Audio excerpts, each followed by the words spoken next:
یا بنی اسرائیل اذکروا نعمتی التی انعمت علیکم وانی فضلتکم علی العالمین، اے بنی اسرائیل یاد کرو میری ان نعمتوں کو کہ جن نعمتوں کا میں نے تمہارے اوپر انعام کیا، اور یہ کہ میں نے فضیلت بخشی تم کو دنیا والوں پر۔ بات چلی تھی آیت نمبر 47 سے، وہاں پر بھی یا بنی اسرائیل اذکروا نعمتی التی، پھر اس آیت کو دہرایا جا رہا ہے۔ اس کا مقصد کیا ہے؟ دراصل اللہ تبارک و تعالیٰ نے ایک مضمون باندھا کہ اے بنی اسرائیل، شروع میں کہ اے بنی اسرائیل میں نے تمہارے اوپر انعام کیا۔ ایک بات آ گئی اجمالاً کہ میں نے تمہارے اوپر انعام کیا ہے، اور اسی طریقے سے میں نے تمام دنیا والوں پر تم کو فضیلت بخشی ہے، تو تم ایمان کیوں نہیں لے کر کے آتے؟ تم آخری نبی حضرت محمد صلی اللہ علیہ وسلم کو آخری نبی کیوں نہیں مانتے؟ اللہ کی وحدانیت کا اقرار کیوں نہیں کرتے؟ اسی طریقے سے پھر تفصیلاً اس کو بیان کیا کہ ہم نے فلاں انعام کیا، ہم نے تم کو فلاں عذاب سے نجات دی، اس سے نجات دی، ہم نے تمہارے اوپر من و سلوہ نازل کیا، یہ کیا وہ کیا۔ یہ سارے انعامات اللہ تبارک و تعالیٰ نے شمار کروایا۔ آخر تک شمار کروانے کے بعد پھر جو ہے اب تاکید کے طور پر کہہ رہا ہے کہ اے بنی اسرائیل، دیکھا کہ نہیں دیکھا تم نے کہ میں نے تمہارے اوپر انعام کیا، اور اسی طریقے سے تمام دنیا والوں پر تم پر فضیلت بخشی۔ فضیلت اس اعتبار سے بخشی کہ سب سے زیادہ انبیاء تمہاری قوم میں۔ جب اتنی فضیلت ہم نے تم کو دی ہے، اتنا انعام تم کو دیا ہے، تو تم ایمان لے کر کے آؤ۔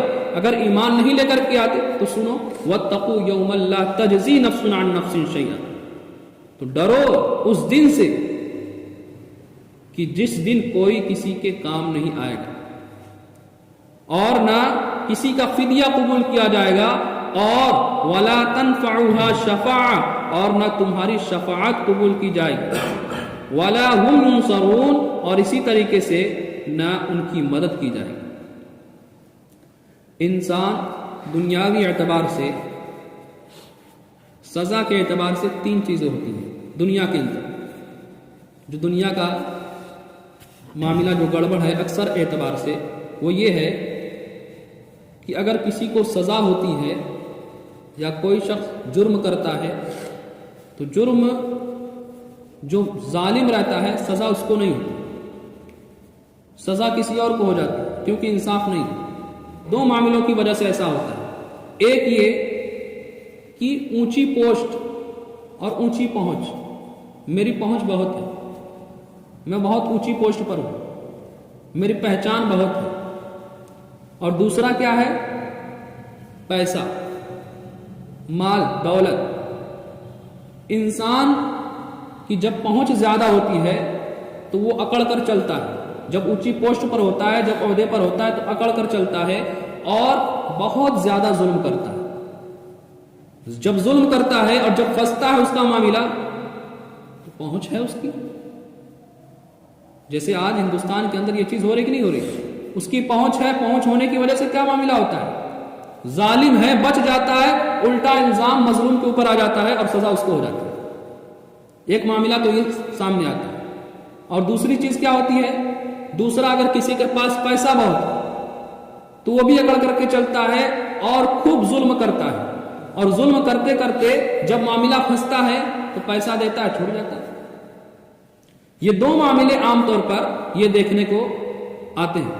اور اسی طریقے سے ایک معاملہ یہ بھی ہوتا ہے، ایک معاملہ یہ ہوتا ہے کہ اگر کسی نے ظلم کیا تو ظالم کو سزا نہیں ہوتی، بلکہ ظالم کے بدلے کوئی ایک شخص کھڑا ہو جاتا ہے جو کہتا ہے کہ میں سارا الزام اس کا اپنے اوپر لیتا ہوں، یہ بالکل بری ہے، یہ سارا کام میں نے کیا ہے، لہذا پھانسی اس کو ہو جاتی ہے جس نے کچھ نہیں کیا، سزا اس کو مل جاتی ہے جس نے کچھ نہیں کیا۔ اسی کو اللہ تبارک و تعالیٰ فرماتا ہے یہ تو ساری چیزیں دنیا کے اندر ہوتی ہیں۔ وَاتَّقُوا يَوْمًا لَا تَجْزِي نَفْسٌ عَن نَفْسٍ، کوئی کسی کے کام نہیں آئے گا، کوئی بھی شخص کسی شخص کے لیے کافی نہیں ہوگا کہ فلاں شخص نے ظلم کیا ہے، فلاں شخص نے گناہ کیا ہے اور بھگت رہا ہے کوئی اور۔ یہ چیز جو ہے اللہ تبارک و تعالیٰ کے یہاں نہیں ہوگی۔ اسی طریقے سے وَلَا يُقْبَلُ مِنْهَا عَدْلٌ، اور نہ کسی کا فدیہ قبول کیا جائے گا کہ میں بہت مالدار ہوں، میں بہت پیسے والا ہوں، اللہ تبارک و تعالیٰ لے لیجیے، کہاں سے پیسہ لے کر کے آؤ گے، یا اللہ تبارک و تعالیٰ کو پیسے کی کیا ضرورت ہے؟ یہ فدیہ بھی قبول نہیں کیا جائے گا۔ اسی طریقے سے وَلَا تَنْفَعُهَا شَفَاعَةٌ وَلَا هُمْ يُنصَرُونَ، اور نہ کسی کی شفاعت قبول کی جائے گی کہ میری پہنچ بہت زیادہ دنیا کے اندر تھی تو آخرت کے اندر بھی رہے گی، میں فلاں سے کہہ دوں گا، فلاں کا سورس لگا لوں گا، ان کا لگا لوں گا تو بچ جاؤں گا۔ اللہ تبارک و تعالیٰ فرماتا ہے کہ وَلَا تَنْفَعُهَا شَفَاعَةٌ، اس کی شفاعت قبول نہیں کی جائے گی، اور آخر میں وَلَا هُمْ يُنصَرُونَ، کسی بھی طریقے سے اس کی مدد نہیں کی جائے گی۔ لہذا ہم نے تمہارے اوپر انعام کیا ہے اور تم کو دنیا والوں پر فضیلت بخشی ہے۔ جب انعام کیا ہے، فضیلت بھی بخشی ہے، ہر اعتبار سے تمہاری مدد کی ہے، تو اب ہونا کیا چاہیے کہ تم کو ڈرنا چاہیے، ایمان لے کر کے آنا چاہیے، ورنہ کسی بھی طریقے سے چھٹکارا نہیں ہے، اللہ تبارک و تعالیٰ چھوڑے گا نہیں۔ اسی طریقے سے ان تمام لوگوں کے لیے خطاب ہے